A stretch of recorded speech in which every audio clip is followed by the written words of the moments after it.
Yeah, thank you all for joining.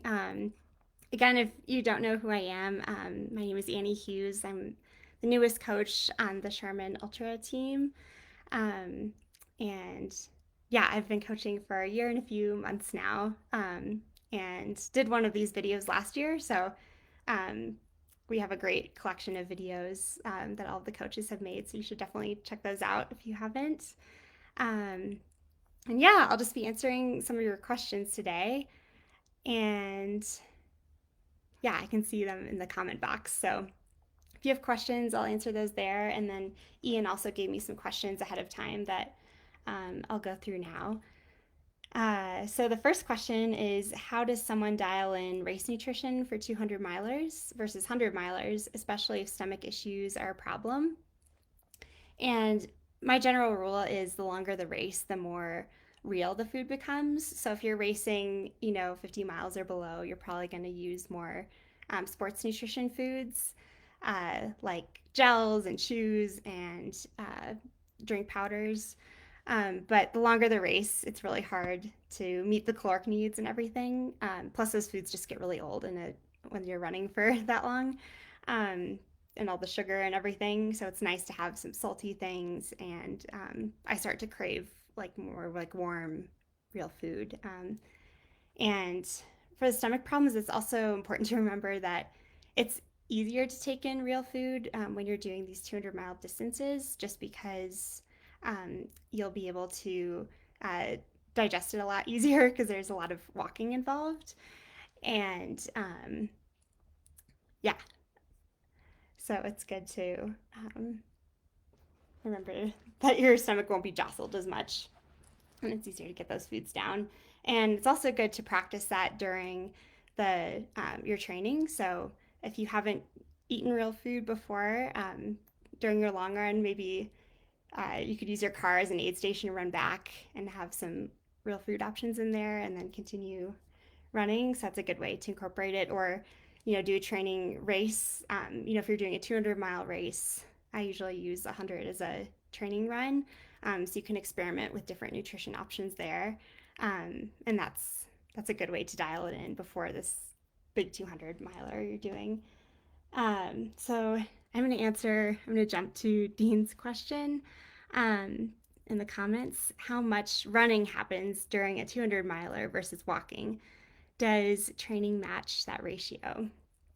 Yeah, so that is a really great question. And also kind of goes back to what I was saying about the nutrition, because you will be walking a lot more in these 200s, and even the front runners are walking a big portion. I think they average some of the top 200-mile runners are averaging like you know 15 to 20-minute miles. So depending on the course and everything. So that just shows that there's a really good bit of walking involved. And it's also important to remember like the aid station stops are a bit longer, and there's also a bit more spread out. So sometimes you'll have like a 20-mile section in between aids, and yeah, so you'll need to carry more food and water with you, and also need to take better care of yourself at the aid stations.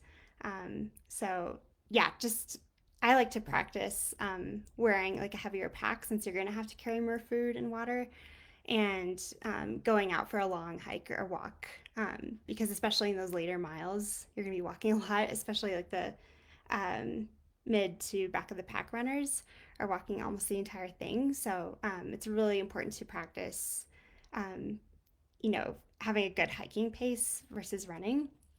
Um, so yeah, I would say that in the training, you'll definitely need to incorporate some walking into your long runs and kind of go more off of time on feet versus uh, miles. Um, okay, and then Matthew has a question, especially given your experience with longer races. Do you go about pacing strategy from start to finish? Say if you set a goal finish time as an example, how do you work backward from that time to plan splits? That's a really good question. I think um, it's really good to go into a race with a pacing strategy. And I have a friend who she's really good, just kind of knowing um, about like what time I'll come into the aid station. So she usually makes a chart for me, and then I try to stick to that chart and come into the aid stations um, and have those predictions ready. But also, it's really hard to predict in a 200, even 100-mile race when you're going to come in and like something could happen. You could be way behind um, or just kind of be off the chart from the beginning. So I think having a plan is really important, and you can create that chart based on like past race splits and things like that, kind of like what your training splits have been in your long runs. Um, and then also like add in that aid station time, like how long you plan to stay at that aid station, and then make sure your crew knows so that they can, either kick you out or say like you need to calm down and like take your time here because you're still ahead of schedule. And then also don't get too flustered when you're off that pace chart. And yeah, just run off a feel and don't get in your head about it because it's really hard to predict. But I would say it is a really good thing to have a general plan going into it, and just make it a little bit more conservative than you think, especially if it's your first 200. Just because the pace is really slow, and it's a lot slower compared to even 100. So um, yeah, just be mindful of that when you create it, so it's not pushing you to go too fast. And then Dean has another question. What are the big factors for 200-mile success for mid to back of the packers? Yeah, so I would say the biggest factors are, yeah, just practicing that walking pace during your long runs, and then getting through those aid stations more quickly. I see like the mid to back the packers take a really long time, and they sleep a lot more. Just because yeah, they're out there a bit longer. So like the longer you're out there, the more you're gonna need to sleep, because then it ends up being like almost a week's time, and you're gonna need to sleep at some point. So yeah, just having a plan for your sleep. And I usually recommend not sleeping more than an hour for the mid to back of the pack runners at a time, just because your body can think, oh, if you sleep for longer than that, like so you take like a 5 hour nap, and the cutoff does allow for that. Um, so you technically could take a really long nap like that, but your body could think that, oh, we're going to go into recovery mode, like they're done. And you start swelling, and it's a lot harder to get going again, like the longer you sleep.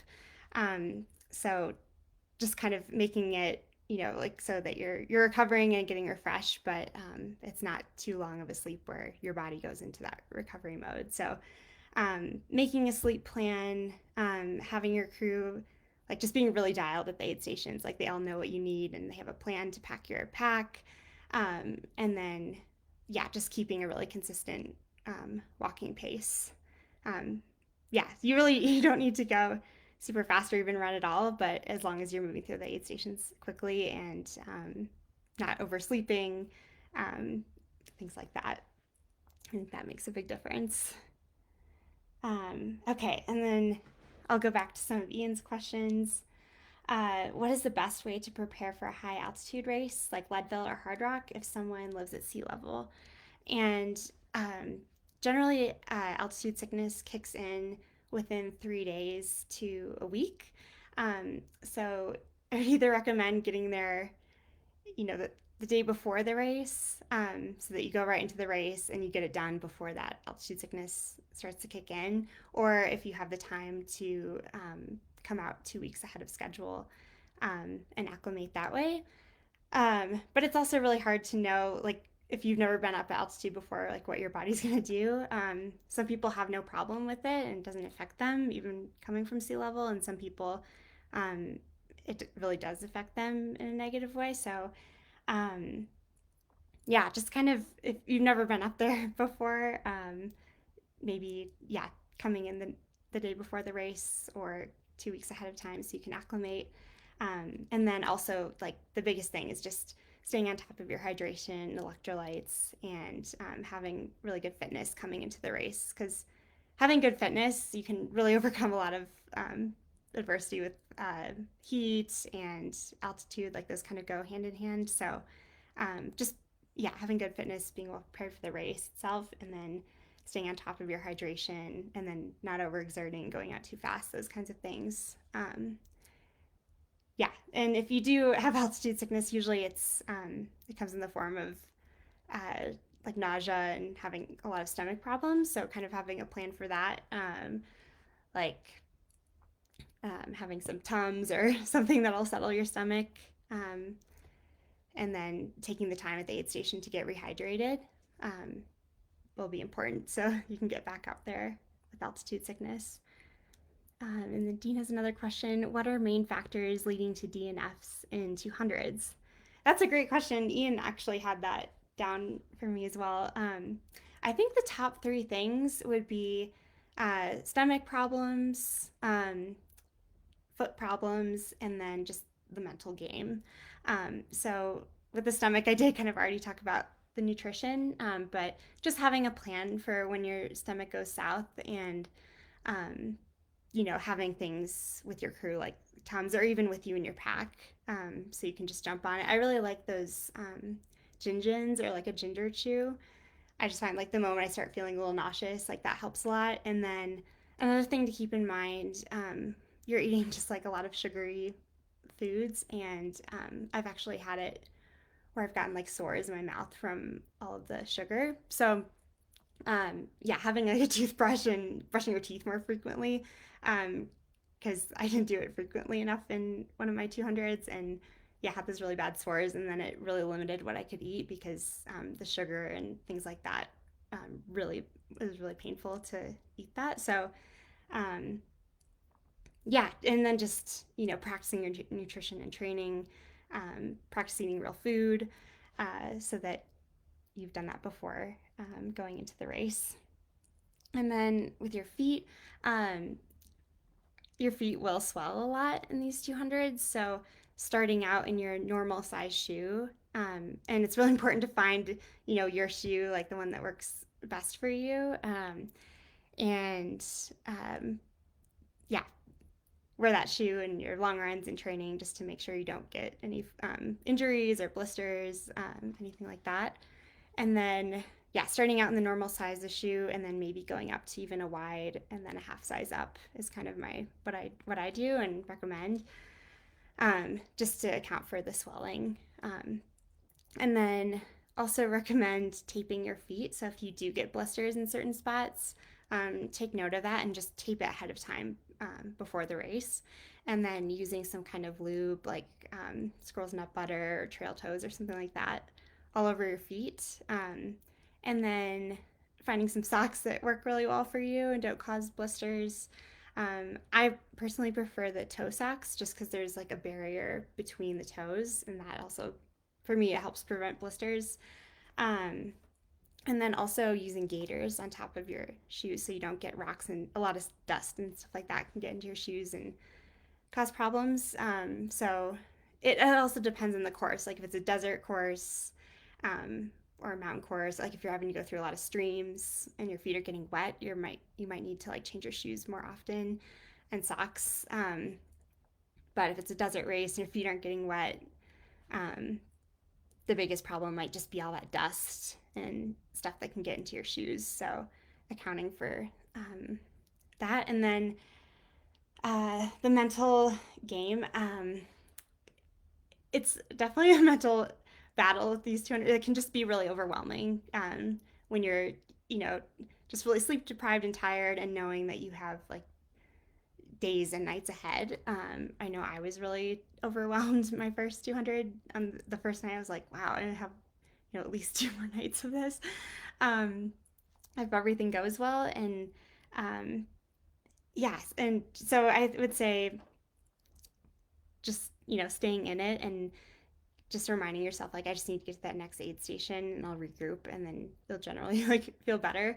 Um, so just breaking it up into those smaller goals, like you have to break it up and just get through this day, just get through this night, just get to the next aid station. Um, that's important to get through all these ultras, but especially in those really long multi-day ones. you just can't think about the whole thing. So yeah, and don't quit until you've taken a nap and eaten. That usually solves like all problems. So um, yeah, just come into it mentally prepared to be out there for that long, and for it to just be super uncomfortable at times. There's just a lot of ups and downs, and just knowing that you'll come out of it. That's just how it goes in these long ones. Um, okay, and then I have a couple more questions here.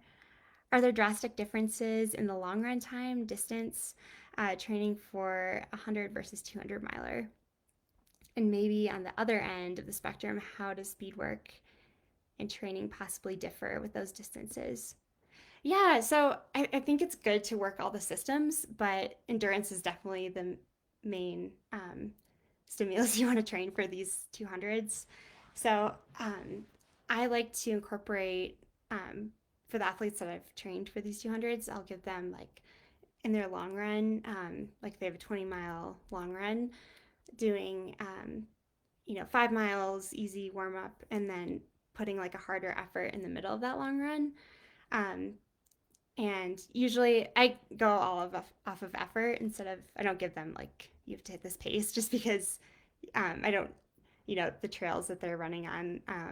I don't know exactly like what the terrain is going to be like. And I just don't think that's as helpful for trails. So I always just give effort based workouts, and I just tell them like think about running a 50K and what that would feel like, and then try to run that 50K effort for these 10 miles in the middle of your long run, and then do easy 5 mile cool down. So just putting in a harder effort into that long run, and then yeah, I would say that's like the most important workout for 200 is just kind of that 50K effort for a long period of time. And for hundreds, I like to incorporate some tempos, stuff like that. But 200s, I think it's more important to yeah, get some good long runs in with quality effort, and incorporate more walking, and just kind of going more off of time versus mileage. I usually try to tell my athletes, like depending on their schedules, um, to get a lot of time on your feet. If you can get a certain amount of hours per week, like 20 hours per week on your feet, like that is really awesome. And I know that's a lot of time, and but yeah, I just try to get them to not focus too much on the miles. Because if you're moving slower, you might not get as many miles. So, yeah, focusing on that time. And then another question, recommendations for someone's first 200-mile race in relation to race management and logistics. Yeah, so all of the 200 milers that I've experienced have had great race management. And the ones I've done are, I've done one Destination Trail 200, Moab 240, and then Cocodona 250. And then I've also done one in Europe, Swiss Peaks 360K. And I mean, to put on a race that long, like you really do have to have great race management. So, and all three of those experiences, I thought they were great. With the one over in Switzerland, Swiss Peaks, all their aid stations were in buildings, and they had really great hot food, and cots to sleep in, and um, yeah, there were like massage therapists there and podiatrists. So they were really well equipped with everything you needed. It was nice to be able to go into a building. And then for the other two, all the aid stations are kind of your standard, like they're outside in tents, and they do have cots and everything available. So yeah, I would say the only difference I noticed there was like being indoors for the aid stations versus the tent setup. Because a lot of these 200s in the US are very remote locations, whereas in Europe, you're going in and out of these little towns, so they're able to have the aid stations in buildings. But yeah, and they give out really great information for your crew, like all the aid station. It's pretty similar to a 100 miler in terms of like they'll get your big manual with everything, like all the information, and the courses were all marked really well.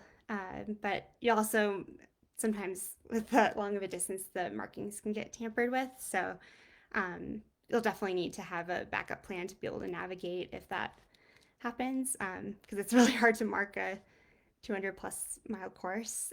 So just, yeah, you'll have to have a little bit more awareness of, did I see a marker? And yeah, make sure to check.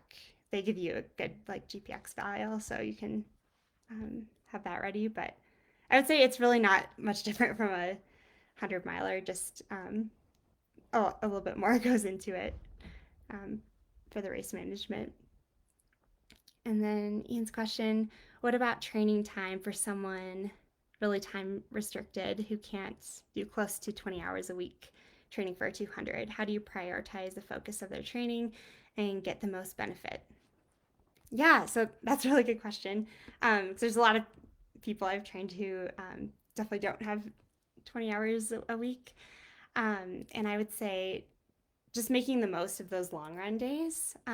So usually I have them do like a back to back, like maybe a 30-mile long run, or if we're going for time, like a 5 or 6 hour long run. And then, either a 20 miler or like a 3 to 4 hour run the next day. And usually people can get two big runs in, like on a weekend or something like that. But also trying to make it so it's not overwhelming if you um, have a big work week, like all of that stress, it all goes into the same pot. It's not like you have a separate pot for your running stress and work stress. It's like all one. So just being mindful of that, and um, on the days that you do have, just making the most of it and getting out there and putting in long miles. But yeah, I would say, and then just having some more quality runs on the short with the limited time that you have. So if you don't have time to get out for like a really long walk, um, you know, doing a run, and you'll get a little bit more um, benefit from that, just because it's a little bit of a harder effort with the time that you have. So yeah, I would say I've the two people that I've trained for 200s are they're doctors in the ER, and so they would be working all night, and then having to get these long runs in, and they did a really great job with it. So um, it's it's definitely possible, and I think it's even more possible to do train well for these 200s versus even a marathon, just because you do have to get a lot more speed workouts in, and the long run there's a lot of pieces to that long run distance. Whereas in a 200, it's more just if you can get two really good long run days in, um, that's huge. So um, I don't think people should be too intimidated. Um, all right, and I think those are all the questions I have so far in the comments. So I'll continue with these questions. Um, some of them answered, and oh, this is a good one. What's the best way for someone to train for downhills so their legs can still move well late in a mountain ultra? So a lot of people, even if you live in the flatlands, you can still train for these big mountain races, because you can use a stair stepper, like the incline on a treadmill, to go up, but you aren't able to go downhill, and the downhills can really beat up your legs. So I would say the biggest thing is just working on strength work for your quads, and um, yeah, mainly your quads, because those are like the main things that get really beat up and um, on those downhills. So yeah, doing things like lunges and squats, and just like all the leg workouts are really good for that. But yeah, that is a tough thing to train for. So yeah, just kind of doing the best with what you have, and doing the strength, doing the uphill on the treadmill. Um, I say the best way to train for uh, a hilly race if you live in a flat area. I do have one more question in the comments. Are there any situations where it's worthwhile to do really long runs in training, say over 6 hours or 50K type of distances? Yeah, I think that's super worthwhile to do that, especially if you're doing, like 100 or 200. 50K is a great long run distance, but maybe kind of peaking at that um, for a long run on your own. And then one of Ian's questions actually was, is it worth running short races in the build up to ultras, and how could these help? So I think it's good to do 50Ks training race for any ultra, but if you're doing 100 or 200, if you can do like a 50 miler or 100 miler as training, it'll just like help push you a little bit more. Because I said earlier how I like to incorporate some harder efforts in those long runs. So if you can do a yeah 50K race or 50 miler, 100 miler in place of that harder effort in the long run, I think that's really beneficial.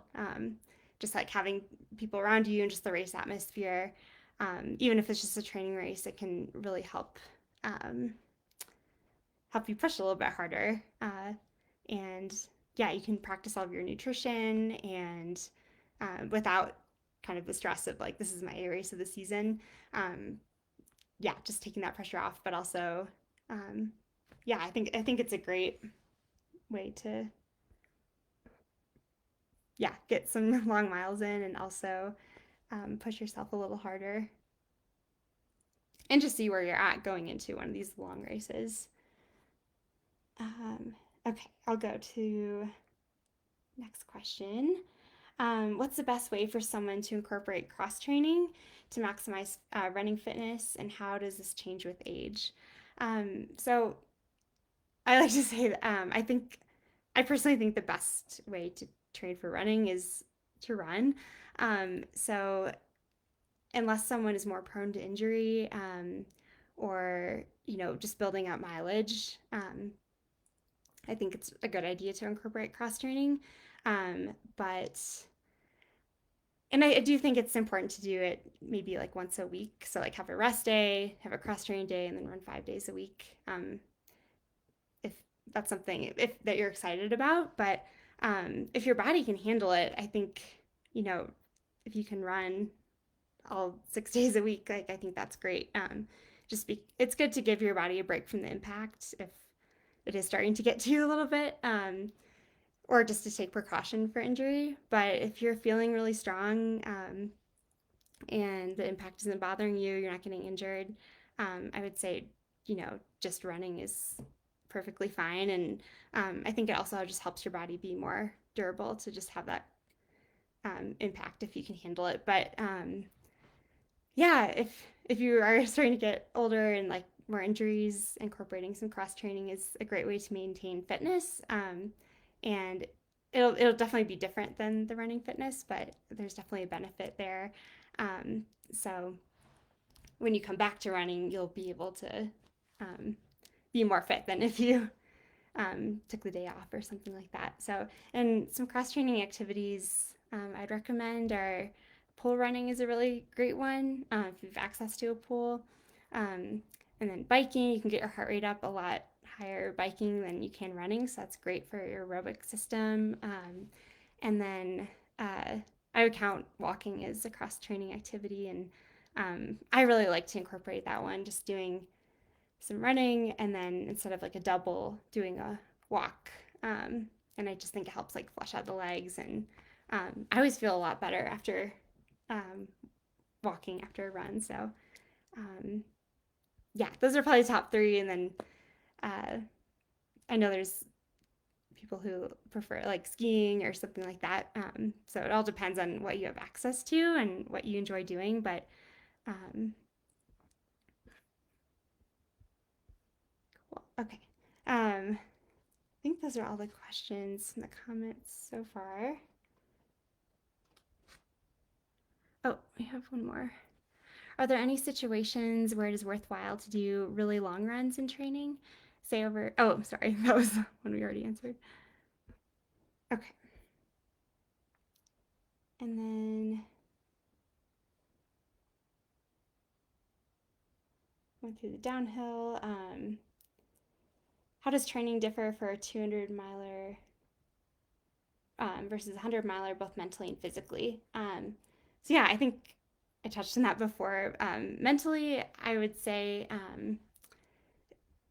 yeah, like you'll just be out there for a lot longer. So, just kind of getting in that mindset of, yeah, kind of being out there all day and um, trying not to get too overwhelmed with that.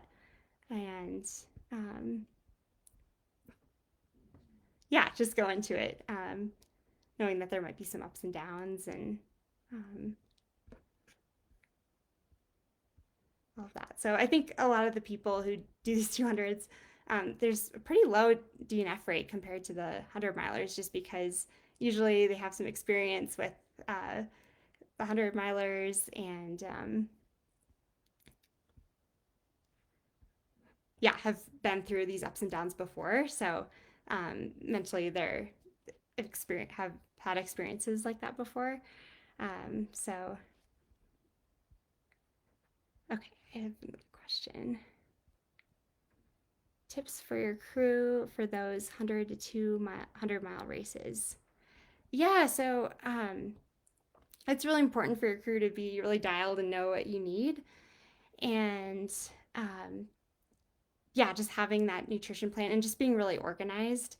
So I like to make little baggies with all the nutrition I'm going to need for the next section. So I'll just write the aid station name and then put all the nutrition in it and have that all laid out for them. And then um, just a lot of plastic bags and having everything labeled. So like put all your warm clothes in a plastic bag and label that and have that ready so that they know where everything is and yeah, and kind of teaching them like how you want your pack to be packed, so they know all of that. And if you have a drink powder, have extra bottles so that they can fill those ahead of time, so you're not coming into the aid and they're having to sit there filling up bottles. It's just all ready for you, and they can just stuff it in. Um, so, and then, yeah, just good communication with your crew, like what's working, what's not. Like maybe you come into an aid station, the gels are just not sitting with you anymore. So, communicating that with them so that they can maybe even leave the gels out of your nutrition baggie because you probably won't eat them if they're upsetting your stomach. So, just communicating all that kind of stuff. And then just make sure your crew knows like where all the aid stations are and if there's tracking, make sure they have the tracking. um, it's a big job to be crew, and there's a lot of waiting around. You rush to wait. So um, yeah, and for the 200s they'll be up multiple nights as well, so like waiting for you. And a lot of times there isn't service out at the aid stations, so, planning, like checking the tracking of where you are, and then, planning the drive time to the aid station. And I always try to get there, at least an hour ahead of time, um, just in case, the tracking was off or something like that. So, uh, yeah, you have to constantly be checking in, and you can't really, um, yeah, and just having your crew like really be all in. Like, you can't have anyone kind of, um, slacking off or like, oh yeah, we'll have time, just having a crew that's like really dedicated to the, um, yeah, helping you with your race and everything. And that's really reliable and knows you and knows what you need. And um, yeah, just being organized are the biggest things.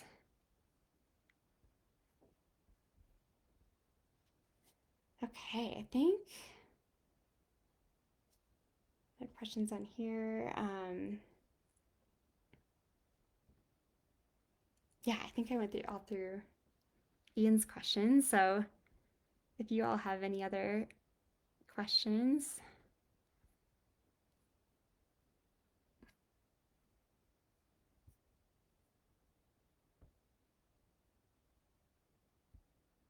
Okay. Yeah, thank you all so much for joining today. I hope this is helpful, and yeah, I'm really excited to help more people get into these 200s. Just because um, I think a lot of people are intimidated, like, wow, 200 miles, but I don't think it should be a super intimidating distance just because, um, yeah, there's a lot more, you have a lot more time. Like the cutoffs are really generous, and you can walk a lot of it.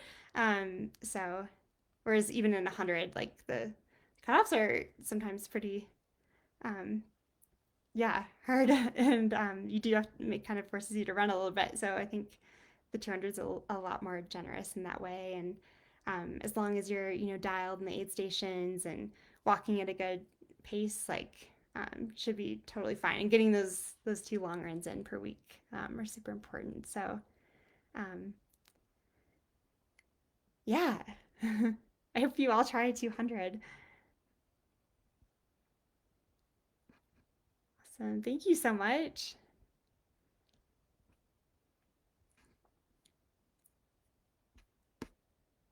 All right, perfect.